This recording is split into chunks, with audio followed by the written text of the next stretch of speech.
I have decided to take on a personal challenge. Let me ask you a very important question. What is the best flavor of ice cream? Now, before you answer, there are over 1,000 different flavors of ice cream in the world. But I have taken as my task to find the very best one. I know it'll be hard, but I'm willing to make the sacrifice. I am willing to go through the hardship in order to find out what is the best flavor of ice cream.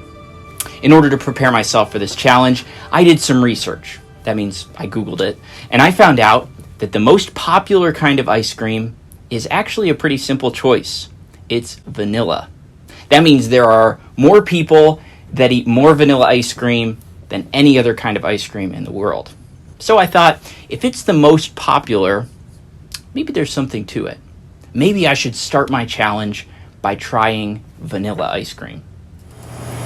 I'm here in my scientific laboratory, also known as the kitchen, and I have my vanilla ice cream. I'm ready for the first taste test. Here goes.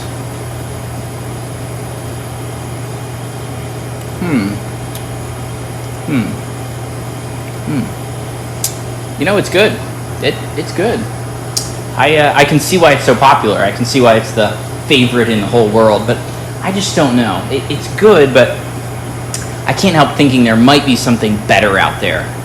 I'll keep vanilla on the list, but I'm going to keep searching to try to find the very best ice cream in the whole world.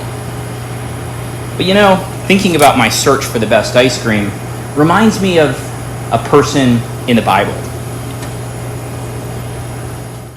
Have you ever heard of King Solomon? Well, he was King David's son. He was the king of Israel. And in the book of Ecclesiastes, he tells us about a search that he made. Now, King Solomon wasn't searching for the best flavor of ice cream. He was actually searching for something more significant, more important than that. King Solomon was searching for something that could give him happiness, that could give him a fulfilled life. And he tells us about that search in this book of Ecclesiastes. He says in Ecclesiastes chapter 1, verse 12, I, the preacher, was king over Israel in Jerusalem. Imagine that. He was the king. So he could do lots of things that other people couldn't do. He had power. He had money. He could order people around.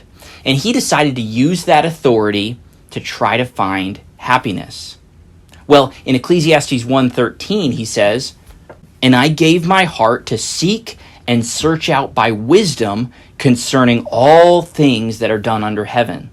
So Solomon started out by trying to learn all the things that he could.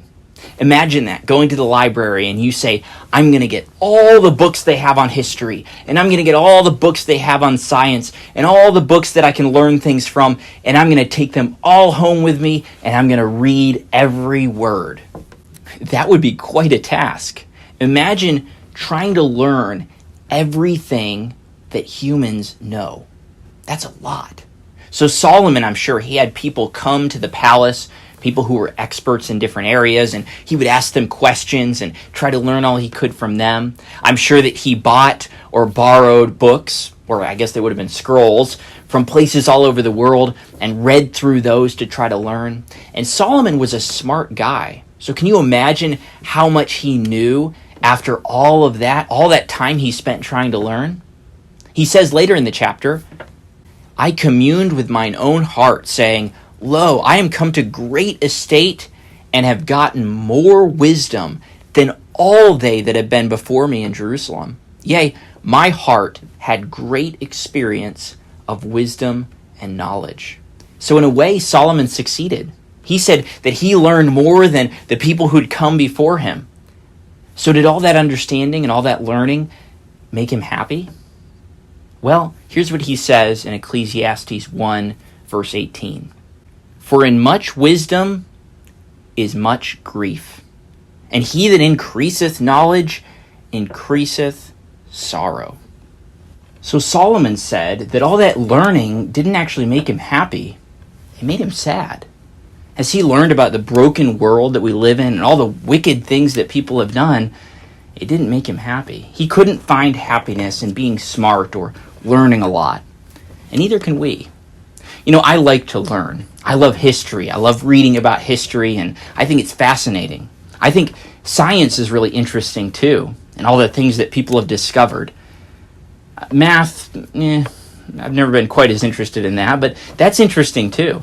And learning is good. All these things are important, but we have to understand that none of them can make us happy. None of them can give us a full life. You could be the smartest person in the world or the person with the best education in the whole world and still be miserable.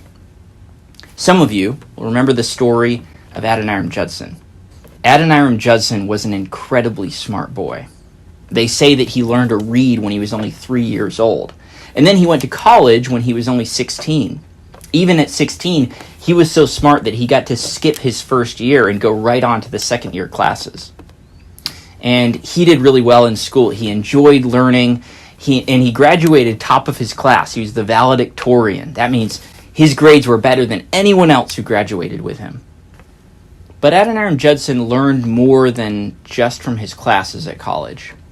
While Adoniram Judson was there, he also met some people, specifically a man named Jacob Eames, who were deists. Now, deists believe that there is a God, but that God doesn't really care about us or what we do. And really, they thought it doesn't matter what religion you believe, because God doesn't care about people and what they do anyway. And Jacob and other people there at the college believed this, and Adoniram Judson thought it sounded like what the smart people and the educated people believed, and so he decided he wanted to become a deist too. Well, Adoniram Judson finished college, and he started to look for what to do, something to make him happy, something that would make him feel fulfilled. And one day he was traveling, and he came to an inn. And the innkeeper told Adoniram that no rooms were available except there was one room that had a curtain down the middle. And there was one bed that was available, but in the other bed was a man who was dying. He told Adoniram that he could have that bed if he wanted to, but he should know that there was a man who was dying in the same room. Well, Adoniram decided he didn't care. He could sleep no matter what was going on. And so he took the room. But that night, Adoniram Judson couldn't sleep. He kept hearing the people who were trying to take care of that man, and he kept wondering if he was ready to die. Well, finally he fell asleep, and in the morning he asked the innkeeper about the other man.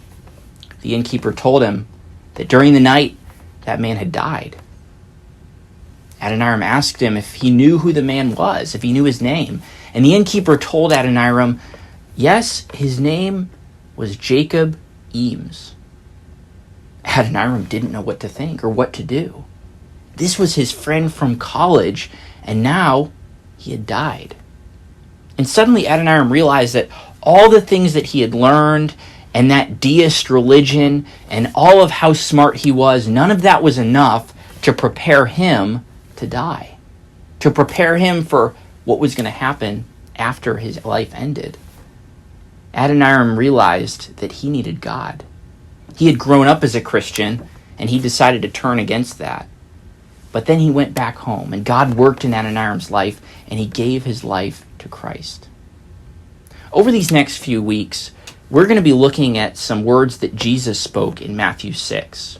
He said, lay not up for yourselves treasures upon earth, where moth and rust doth corrupt, and where thieves break through and steal. But lay up for yourselves treasures in heaven, where neither moth nor rust doth corrupt, and where thieves do not break through nor steal. For where your treasure is, there will your heart be also. A treasure is something that's valuable, something that we really care about, something we want to hold on to. For some people, knowing things and learning things is their treasure. The thing they care about more than anything else is learning all that they can learn and knowing all that they can know. For some people, their minds are their treasure. They're extra smart, just like Adoniram Judson was. And they want to protect that. They want to hold on to it. Their smartness is the most valuable thing to them. For some people, science is their treasure. They think that all the answers to life and happiness can be found in science. They think that if we can just do the right experiments or discover the right scientific laws, we can solve any problem. Well, I'm thankful for science, but that's just not true. We don't find happiness in just being smart or learning a lot. The answers to life are not in education or science. Those things are important, and God cares about those things, but none of them are going to give us happiness and fulfillment, and none of them are the most important things in life. Jesus said in Matthew 6:33, "But seek ye first the kingdom of God and his righteousness, and all these things shall be added unto you." Our greatest treasure needs to be God and the things that matter to God. If we seek him first, if we put him first in our lives, he has promised that he'll take care of the other things that we need. You might be extra smart, or you might not. You might understand lots of things, or you might not. You might love to learn and study, or you might not. I'm thankful for learning, and it is helpful. But there's something that's much more important than our brains, or our education, or science. There's something that's much more important than knowing lots of things. And that is, do you know God? And is he your greatest treasure? Join me next time as we continue to explore different things that people think might bring them happiness or fulfillment. And I hope you'll join me as I continue my quest to discover the best flavor of ice cream in the world.